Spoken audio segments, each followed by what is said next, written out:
Հայաստանին սպասվում են լայնածավալ ներդրումներ, որը Բլումբերգի գնահատմամբ կարող է գերազանցել 13 միլիարդ դոլարը, որը կներառի քաղաքացիական, միջուկային էներգետիկան, բարձր տեխնոլոգիաները եւ տարածաշրջանային հաղորդակցությունների ուղղությունները։ Խոսքը երկրի տարեկան տնտեսական արդյունքի գրեթե կեսին համարժեք ծավալի մասին է, ինչը կարող է էապես վերաձևել Հայաստանի ներդրումային օրակարգն ու արտաքին տնտեսական կախվածությունների կառուցվածքը, հատկապես Ռուսաստանից։ Հրապարակման առանցքային դրվագներից մեկը Ամերիկայի Միացյալ Նահանգների փոխնախագահ Ջեյ Վենսի այցն է Հայաստան, որի ընթացքում ստորագրվել է մինչև 9 միլիարդ դոլարի չափով քաղաքացիական միջուկային ոլորտում գործընկերության համաձայնագիր, իրավական հիմք ստեղծելով ամերիկյան ընկերությունների համար։ Աղբյուրը հիշեցրել է, որ սա տեղի է ունենում այն բանից հետո, երբ Ամերիկայի Միացյալ Նահանգների նախագահ Դոնալդ Թրամփն անցյալ տարվա օգոստոսին Սպիտակ տանը հյուրընկալեց Հայաստանի վարչապետ Նիկոլ Փաշինյանին եւ Ադրբեջանի առաջնորդ Իլհամ Ալիևին։ Նախաստորագրվեց խաղաղության համաձայնագիրը, որը ներառում է նաև թրիփը։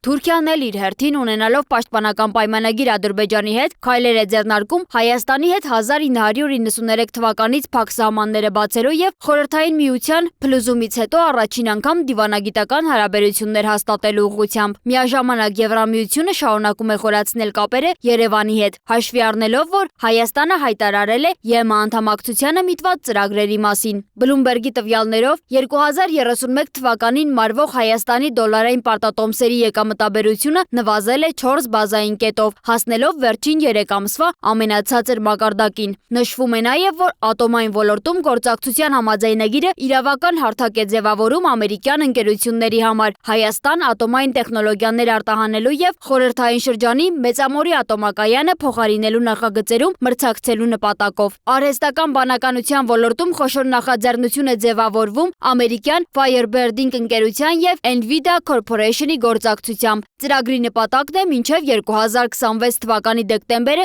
ներգրավվել շուրջ 50,000 գրաֆիկական պրոցեսոր, կիրառելով չիպ արտադրողի հաջորդ սերնդի GB300 համակարգերը։ Հայ ձեռնարկատերերի հիմնադրած ընկերությունը նախատեսում է հաշվարկային հզորությունների զգալի մասը տրամադրել միջազգային շուկային, Հայաստանը դիրքավորելով որպես արհեստական բանականության լուծումների արտահանման մրցունակ հարթակ։ Ըստ հրապարակման, ներդրումային այդ հայտարարությունները հավելյալ քաղաքական ու տնտեսական ազդակ են, հատկապես Նիկոլ Փաշինյանի համար, հունիսի 7-ին նախատեսվող խորհրդարանական ընտրություններից առաջ։ Միաժամանակ նշվում է, որ Երևանում մայիսին նախատեսված Եվրոպական քաղաքական համայնքի գագաթնաժողովի շրջանակում Երևանը կհյուրընկալի տասնյակ քաղաքական առաջնորդների։ Ընդհանուր հաշվարկով մինչև 13 միլիարդ դոլարի հասնող պոտենցիալ նախագիծը շոշափելիորեն գերազանցում են Հայաստանում նախկինում կատարված օտարերկրյա ներդրումների ծավալները, ճանապարհ բացելով կառավարության նպատակի համար ամերիկյան կապիտալն ու տեխնոլոգիաները ներգրավել ռազմավարական ոլորտներ, անգամ եթե բոլոր նախագծերն ամբողջությամբ չիրականացվեն։ Firebird-ի համահիմնադիր Ալեքսանդր Եսայանի խոսքով, երբ ընկերությունները որոշում են միլիարդավոր դոլարներ ներդնել Հայաստանում, դա գաղափար է ստեղծում նաև ուրիշների համար։ Ըստ նրա, չնայած որ շատերը գիտեին Հայաստանը, բայց չեն մտածում մեծածավալ ներդրումներ կատարելու մասին։ Այս ամենին զուգահեռ Եվրահանձնաժողովը հրապարակել է միջտարածաշրջանային կապի զարգացմանն առնչվող մետահետազոտություն, որտեղ Հայաստանը ներկայացվում է որպես Եվրոպայի եւ Կենտրոնական Ասիայի միջև առևտրային երթուղիների վերականգնման կարևոր հանգույց։ Զեկույցում առանձնացվում է երկրի դերակատարումը